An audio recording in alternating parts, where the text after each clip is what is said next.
another exciting episode of Rick's Horror Movie Review Show, Rick's Rated R Horror Movie Review Show, where we review all things related to horror, and that includes movies, TV shows, series, theme park events, the ghost you saw last night. Ooh, the ghost you saw last night.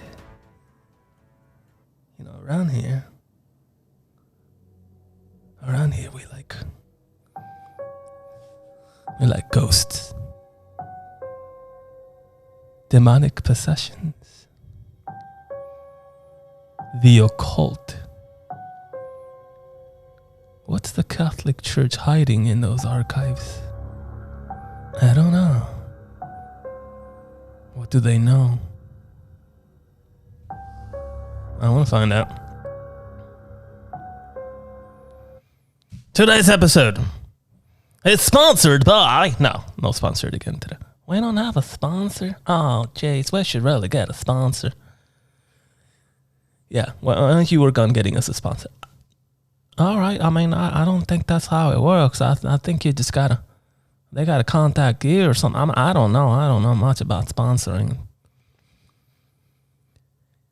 Today's episode, Part 4 of the fall of the House of Usher. The Black Cat. Typically, we talk about things I liked, things I don't like. We'll go into a deep plot review and analysis. Well, no analysis. We're not experts. We just do this shit because we like it. But we ain't doing that because we already did that in the first episode. We're just going to jump right into it, aren't we? That's right. We're going to jump right into episode number 4, The Black Cat. Now, I got to say, I like this one a little bit more than I did the last one. And the reason for that is because it didn't feel like a copy-paste. Episodes 2 and 3 felt like literally someone just Control-V, Control-C, Control-V, that sumbitch. And it was really annoying to me because I don't like that. Although, you know, there is a theme, continuing theme with certain scenes that I think, you know, we'll continue to see as the show continues to progress and to get to the end. But at the very least, this one didn't feel like it was just like, well, you know, why don't we just copy and paste this son of a bitch and, you know, be done with it because they ain't gonna notice anyway. So just what we do in episode 2, well, let's just do it again in episode 3. And, then the audience they'll never notice. I noticed. So anyway, there is a flashback scene. We do see characters back in 79, you know, when I was a young man back in 79, they don't make us like that anymore. So there are flashback scenes back to 1979, but it's a little different this time. I actually felt like the scene, again, happens between the CEO Rufus, CEO Fortunato Rufus, and Roderick, but this time it's a little different because now there's a little bit more tension. Now Roderick is part of the team. He's a team player. Yeah, now Roderick is a real corporate guy. He's really now just absorbed the culture, and he goes to all the events, and he's part of the party planning committee and all that good stuff that comes along with being corporate employee. That's Roderick now. He's a real company boy. I wouldn't say he's a real company boy, but he's certainly getting there. He's more of a company guy than he was before. Wouldn't you agree? Yeah, I think so. Much more. There was at the very least at the beginning of the scene, not as much friction as the other one. Anyway, but let's talk about why we flash back to 79 first and foremost. Well, actually, we're going to talk about not why we flash back to 79 first. We're going to talk about the reason for that scene between Rufus. Actually, there's 2 flashbacks to 79 now that I think about it. Oh, you're right. And they're actually a little backwards this time. Before we would see Rufus and Roderick in his office, and then we would see him in his apartment. But this time around, they switched it. This time we see the apartment, and then Rufus and Roderick. And the reason for that is because in the future, Back to the Future, Marty! We're going to keep using that, I think. I like that movie, The Back to the Future. We talked about that already. Something's got to be done about your kids, Marty. No. You and Jennifer turn out just fine. Hit your kids, Marty. Jump in. We got to go back to the future. Oh, that's very good. That's very good. You want to give it a shot? No, I'm not good with the voices. I don't think I should. Come on, man. Just give it a shot. All right. Peer pressure, I suppose. All right, here it goes. Come on, Marty. You gotta get back to the future. Oh Lord. It just doesn't come out right. All right. Well, keep practicing. I'm sure you'll get it. I don't think I will, but maybe. I don't know. Like I said, voices are not my thing. It's just not like, I don't know how people who do voices do. Honestly, it's just this real amazing art form that I think is just so genius, and it takes so much skill and time and effort to be able to mimic, or rather create a new voice. It's like creating a new character. It's just so cool to me. I agree. People who do that are just on another level of intelligence. So anyway, so we're in the future, and Roderick and Dupont are having a conversation again, and they're in that beautiful black home, that dilapidated home. The candlelit. Now the candles are flashing, and it's creepy as hell. And of course, Roderick continues to drink from his super expensive alcohol, which costs 6 billion times more than Dupont makes in 2 years, which Roderick made us very well aware in the first episode. But anyway, they continue this conversation, and they get to a point where Roderick's like, do you recall when we met? You're the reason why we met. You know, I always admired you, even back then. And Dupont's like, I do recall how we met Roderick. Shall we talk about that first? For just a tiny bit of a second here. And that's when we flash back to 79. And we find out that Roderick and Dupont met at the apartment. And so this is where the apartment comes before the flashback to Rufus and Fortunato's office. And so Dupont knocks on Roderick's door. Yeah, hello, who's this? Who are you? What can I do for you, sir? And at the time, Dupont was, I think he was an investigator for fraud, medical fraud. Oh, yeah, that's right. He was an investigator for medical fraud. So Dupont is an investigator for medical fraud, and he knocks on Roderick's door because he has some questions about some stuff that's been going on in Fortunato. And obviously, Roderick opens the door and is like, hey, who are you? Je suis Monsieur Dupont. Listen, buddy, I don't speak any Italian, all right? I'm Italian-American, but, that language was lost to us a long time ago. My grandmother speaks it, though. I can get her on the line if you'd like. No, this is not necessary. It's actually not Italian. I am French. Anyway, they continue, and, Roderick's not really having it. He doesn't want to answer the questions. Dupont's like, you had the 30th day of 36 days that I've already knocked on, and all 30 of these people have closed the door on me. Please, Mr. Roderick, I have some questions for you that are of grave importance. Roderick's like, listen, buddy, I don't know anything about no medical fraud, all right? Why don't you just go ahead and knock on door 31 and be off with your day? I got things to do. The game is on. The Yankees are playing. Do you know what I mean? And, of course, his wife is like, why don't you just come on in, sir? Come on in. We'll answer all the questions you've got. And they meet in his kitchen, and Dupont brings out his paperwork, and he's showing it to Roderick, and he's telling him about, the medical fraud happening there, and the reason for his visit is an important one. Mr. Roderick, it appears that, you may not know, your signature is on a lot of these documents. Are you aware of what you've been signing? And Roderick immediately, it's like the old light bulb turns on. Well, I don't know about non-document signatures here. Let me see those things. You know what? I gotta talk to my guy about this because I don't remember signing these ones. That sure looks like my signature, all right. But you know what? I don't know. I don't know that I can talk about that right now. I don't remember things anymore. You know what I mean? The pawn's like, sir, you are quite young to have amnesia. Is everything all right? It appears that perhaps this is all caused by the long hours you stay up at night taking care of the little one. You have a little one who is sick, no? Hey, we don't talk about the little ones around here. Yeah, but she's sick, all right. Well, he's sick, all right. But listen to me, Mr. Dupont. I can't help you with any of these documents. Why don't you be on your way and, we have nothing else to talk about here. And that's how that scene ends. And actually, Dupont came over to show him some documents which show his signature, Roderick's signature, but Roderick isn't aware of this, but he doesn't want to, again, he's a company guy. He's a real company guy now. He really didn't want to give away the company secret. Didn't give away any company secrets. And the next scene we see is him and Rufus, and they're talking about this. And he brings it up to, to Rufus, and he's like, Mr. CEO, Mr. Rufus, listen, I got some questions for you.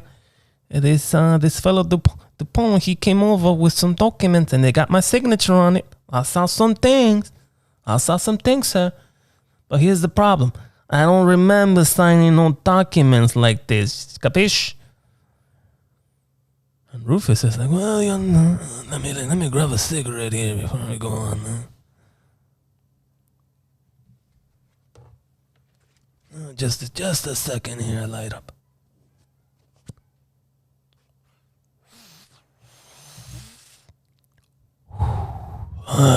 That's much better. All right, now what were you saying about your signature? Oh, yes.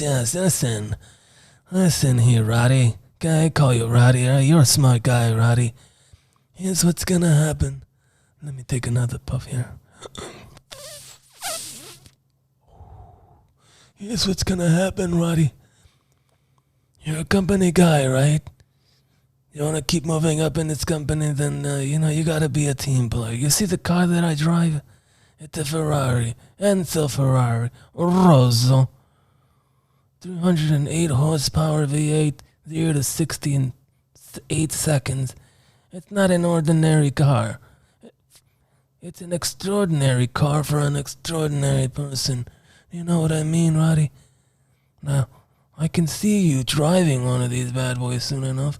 But you understand, you gotta be a company guy. Sure.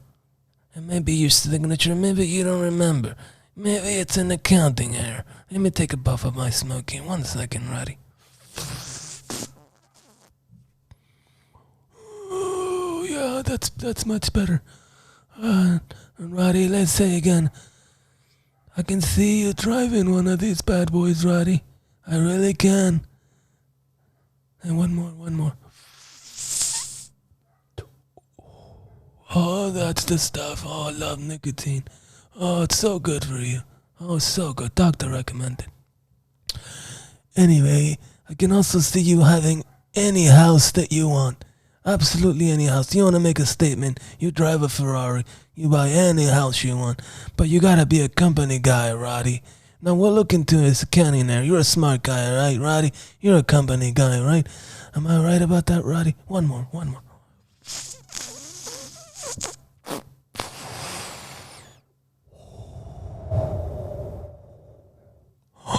Oh, Lordy, that's the stuff. It's good for your health, Roddy. Keeps you healthy. You smoke, Roddy? You really should. It's so good for you. And that's the scene. And on Roddy, and he eventually agrees because, he's been offered essentially the keys to the kingdom, the keys to the castle. The door is open for Roddy to the Fortunato Empire eventually.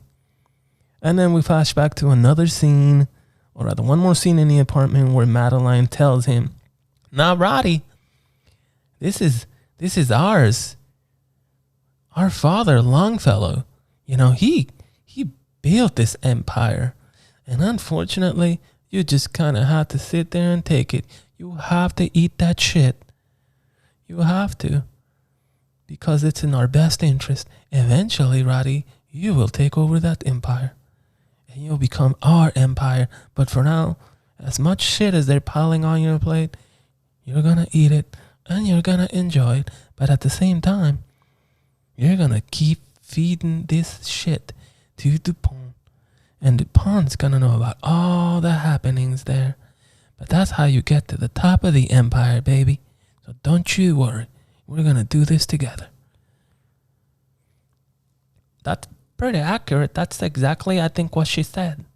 Yeah, and now we can continue to the story in the present. Aren't you gonna say that the thing where you go back to something? Oh yeah, we gotta go back to the future, Marty. Your kids, there's something there's something wrong with your kids, Marty. We gotta do something about your kids. No. You and Jennifer turn out just fine. It's your goddamn kids, Marty. They're fuck-ups. I don't remember Doc Brown cursing like that. Oh yeah, it's a rated R version. You probably saw the boring PG version. Well, there's more than one version of that movie. Oh yeah, the rated R version is so much better. You should really check it out.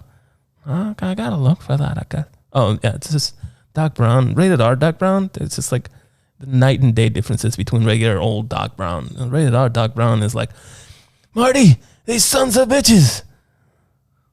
How dare they? They stole my time machine. They wanted me to build them a bomb. Instead, I gave them a box full of shiny pinball parts. How those fucking morons. I'm Doc Brown. I'm a fucking doctor in physics. Those idiots, what do they think I was going to give them? Wow. Well, it does change my perception of Doc Brown. Yeah, I'm telling you should really watch that. Anyway, so we're in the future again, and now we are dealing with the fallout. Crawl out through the fallout, baby, when they drop that bomb. We're dealing with the fallout of 2 deaths in a family now, and there's the scene of Hank Pym reaching a court. Because if you recall, they're still on trial. The Ushers are still on trial for medical fraud, all kinds of crazy medical stuff, and they're still on trial. So even though there's been 2 deaths in the family, the trial is still happening in the show. But of course, we see Dupont again now waiting, and now the entire Usher crew is late by at least 30 minutes, and Hank Pym is telling the judge that, sir, if it was us, you would be holding us in contempt for being so late.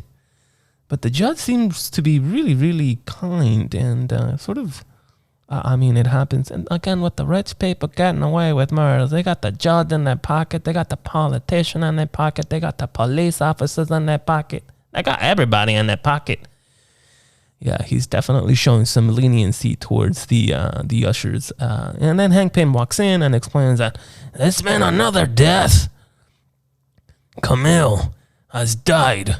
And we're sorry, I don't have any more news for you. It's happened so fast. But I just came here to say, Honor, that there's been another death in the Usher family. And the judge is like, hey, you're all right. Don't you worry about it.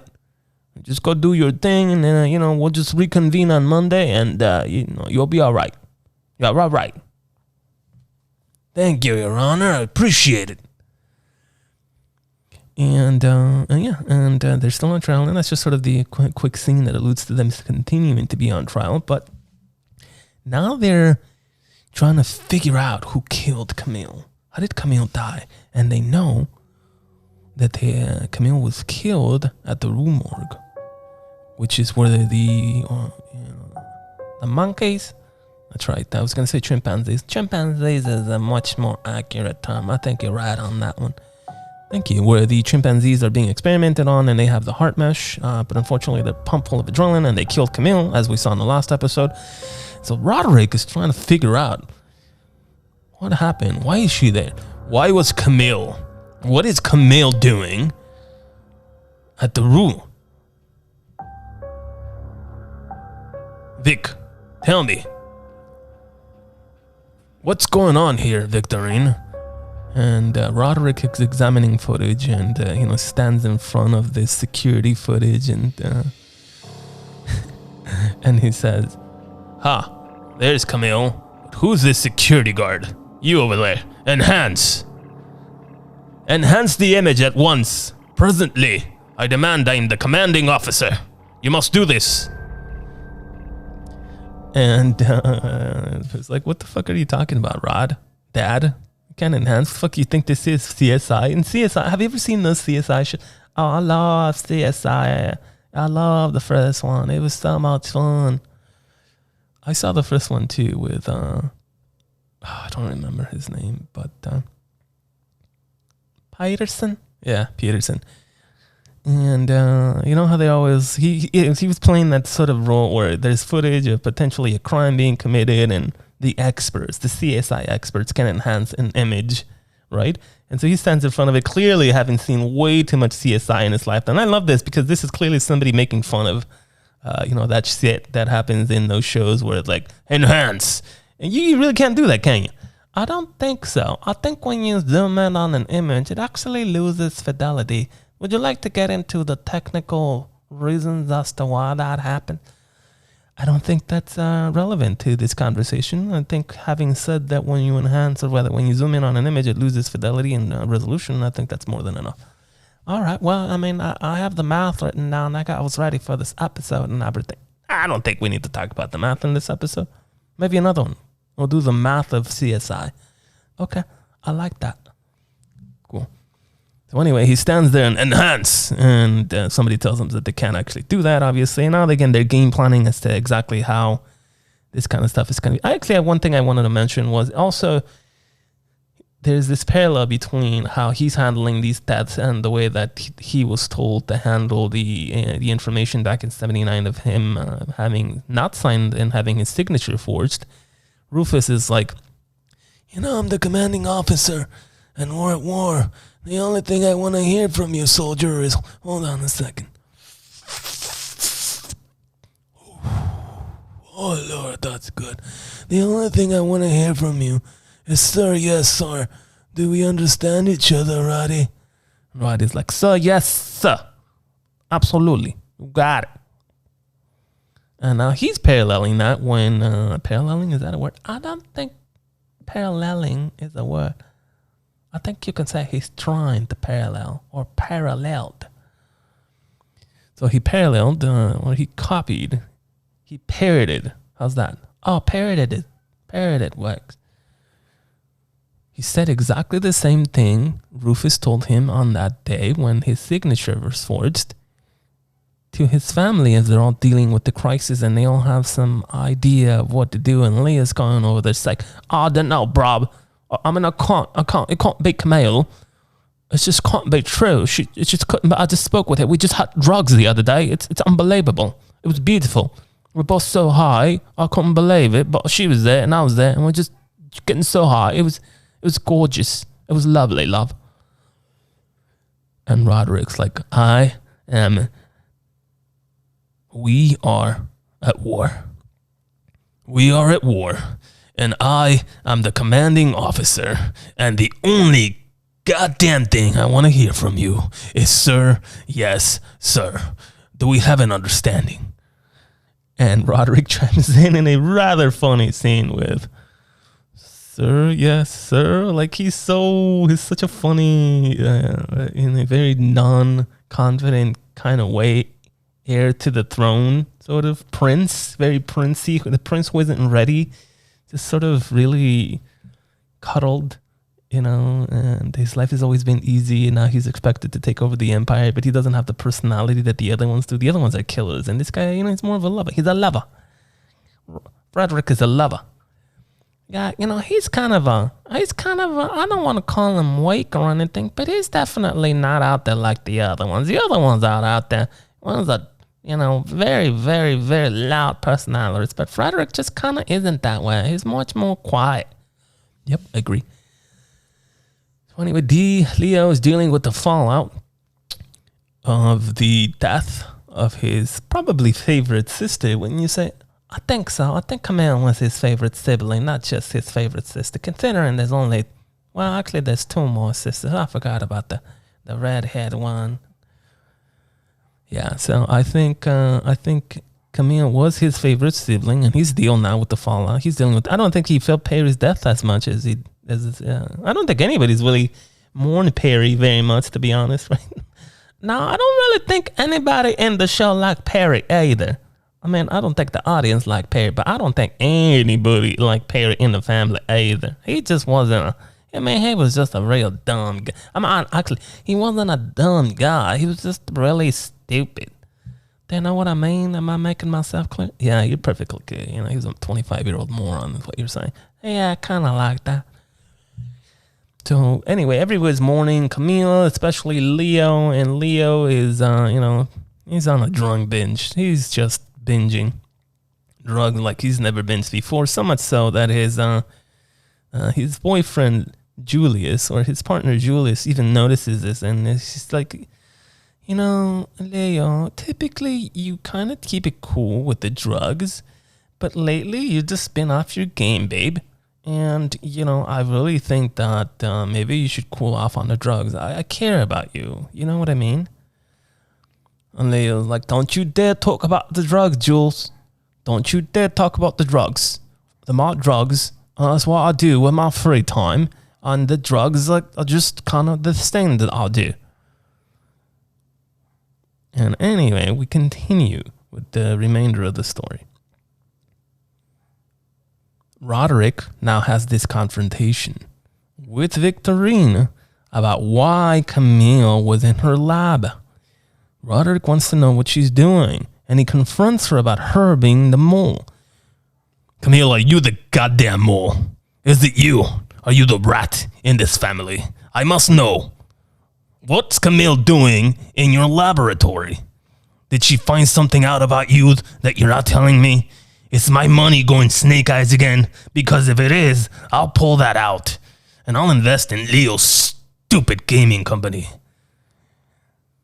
And Victorine's like, oh, love, absolutely no. I don't know what Camille was doing here.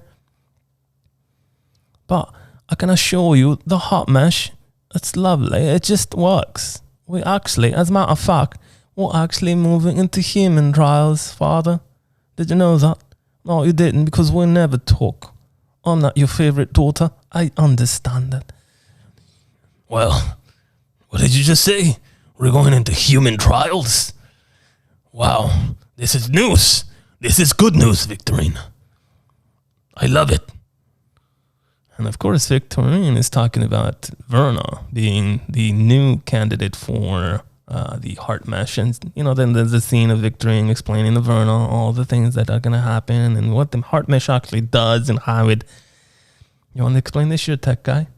Well, what this thing, the heart mesh, is actually a very interesting device. First and foremost, it's sort of like a preemptive device that detects any abnormalities in terms of blood flow, irregular heartbeats, and I think it's a pretty commonly technology that you can actually find now. The way that you can read a heart rate, like your heart rate monitor, that really wasn't too revolutionary to me when they said that. I mean, I was thinking to myself, well, my iWatch already can read my heartbeat. That's not that revolutionary. Well, I mean, you don't need to put that on a heart. So I was like, where are the writers going with this? Oh, okay. Well, go on.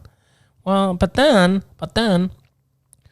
they said it actually can detect whether or not certain valves in the heart are potentially prone to being clogged, and it can actually function or perform some kind of procedure to prevent the blockage from happening. Now that is definitely a revolutionary technology, because now you're not just talking about a passive sensor that can send data out. We have that already.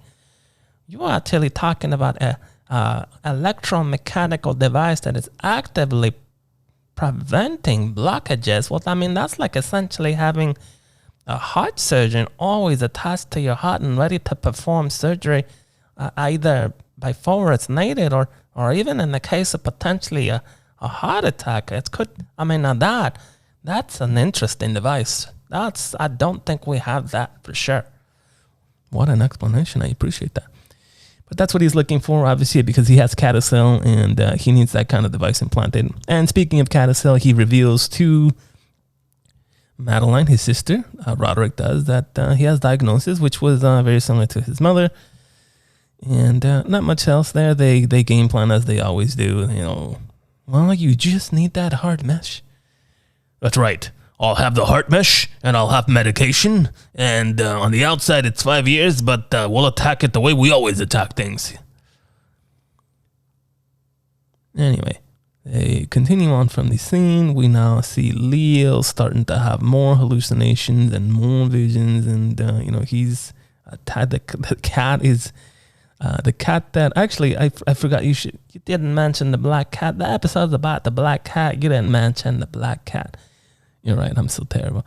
So in the last episode, we realized that Leo had killed, or potentially had killed, Pluto, Julius's cat.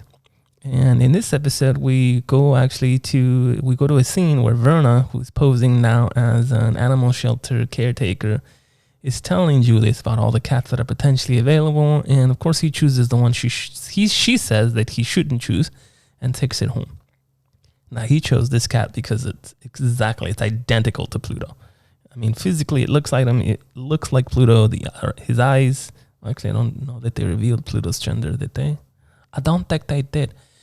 We'll just say Pluto from now on. So Pluto's eyes the new cat is identical to Pluto in every way. Pluto's eyes look like this new cat. And so essentially, it's a replica of Pluto. You really couldn't tell the difference. And he brings him home, and it turns out that this little bastard Pluto starts to do his cat thing. I guess cat hunt all the time and bring pigeons and dead rats. I mean, is that a normal thing? I mean, I don't know. I'm not a cat person. Nothing wrong with cats. I just never had a cat. I think they do that kind of stuff. That we should ask the audience. Yeah, anybody out there who has cats, is this a typical thing for cats to bring dead animals? I mean, it sounds like a thing cats do, but I mean, obviously this cat was just evil. He's bringing giant pigeons and giant rats, and just not only that though, he was bringing these sacrifices for Leo initially without causing him any physical harm, but eventually turns into physical harm because he starts chasing the cat after he pisses him off with all these, after he pisses off Leo with all the rats and pigeons and mice that he keeps bringing. Eventually, Leo starts haunting him. And he wants him out, right? But every time he sort of catches him, Pluto, or the new Pluto, or fake Pluto, sort of always physically harms him. Now, it got to the point where he scratched his cornea or his eye, and it was horrific. And then he has a red eye for the rest of the show. It got so bad that he had to call Verna to come get the cat. We cut back and forth to this scene. But, one of the interesting things that happened was that Verna, when she shows up, I don't know if you noticed this, but, oh, yeah, I know what you're talking about. She had a cat, the thing on their necks. A tiger mane? Yeah, but the cats have very specific looking ones. So, like, dogs have different kind of looking tags. Or maybe they just look different because they're cats versus dogs. But anyway, Verna,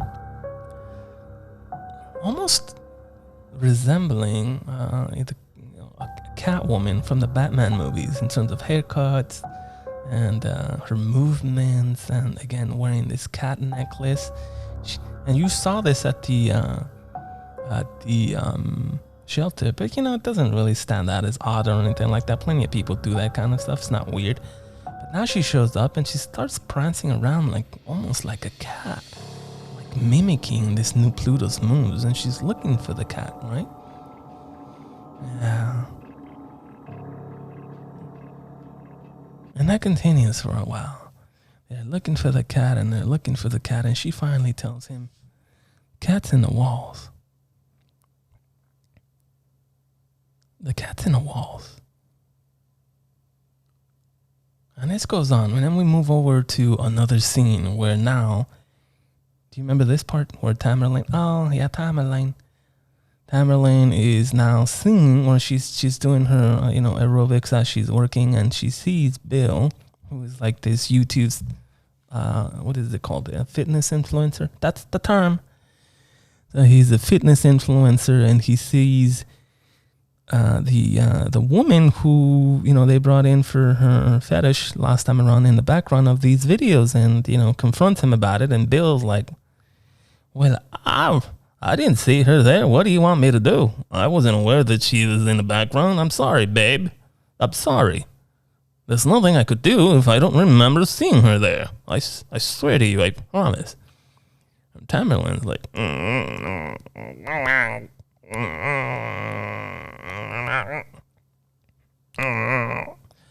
and not buying. She doesn't believe it. Anyway, the torment continues. And we're back to Leo's apartment. And this is important. Remember, now Leo's eye has been gouged. Now Verna has shown up.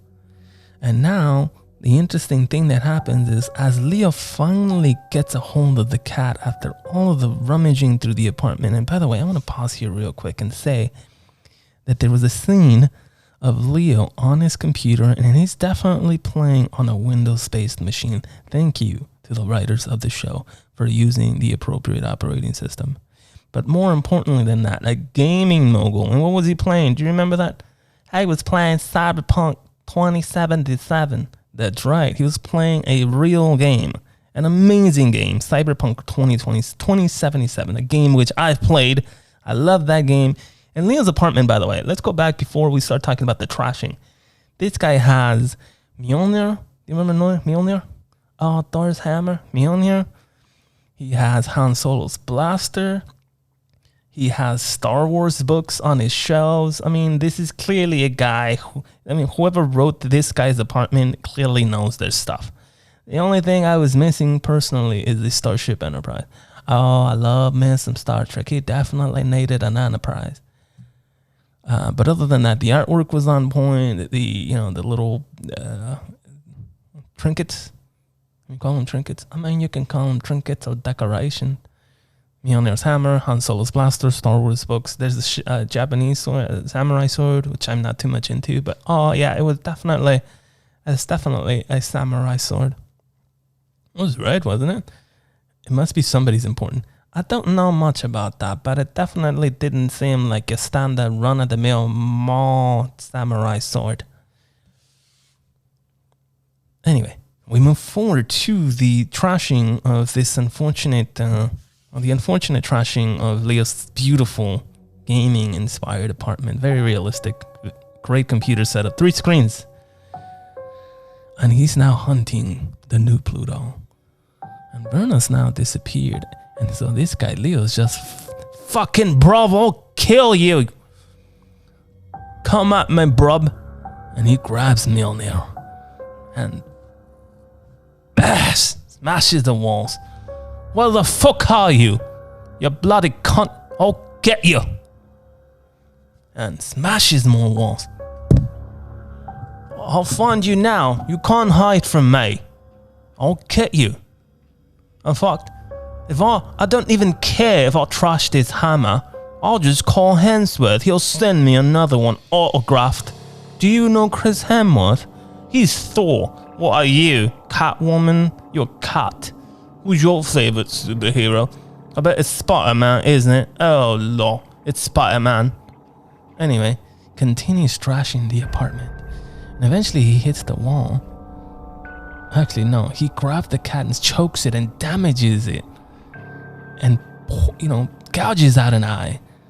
And Lauren Verna appears in the background. And she's now also showing the same injuries that the cat did. And so the cat is Verna. Verna is the cat. And that is clearly evident. And now we move forward to the end game. One of the last scenes. And we're just going to skip over the part where, should we talk about Frederick coming over to ask for drugs because it's also part of the attack event?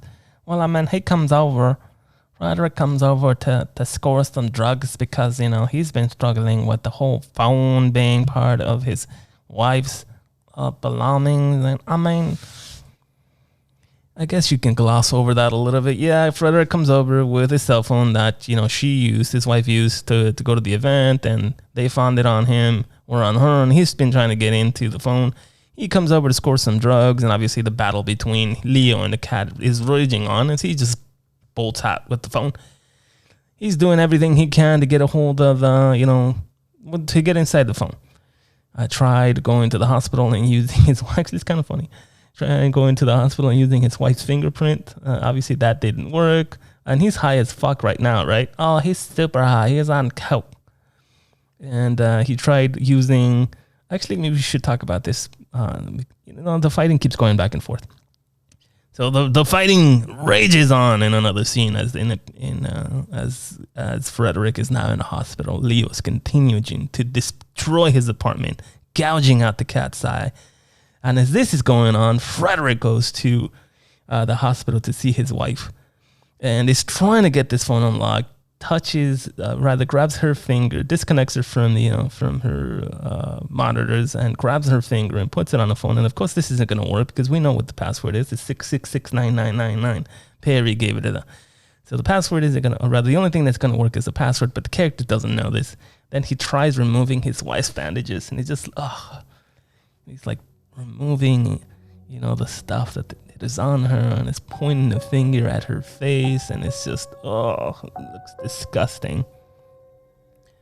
Obviously, it isn't going to work because she's completely deformed. And speaking of deformities and speaking of carousel, the only thing that I really remember having, I guess, any sort of horror to it was the hallucinations that Roddy keeps having. He saw Perry again, completely disfigured in his form in this conversation with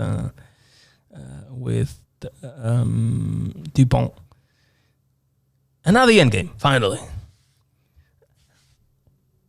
And as the battle between Leo and the cat rages on in Leo's apartment, Julius comes home to see the apartment just torn to shreds. Again, Leo's been going at it with Mjolnir's hammer.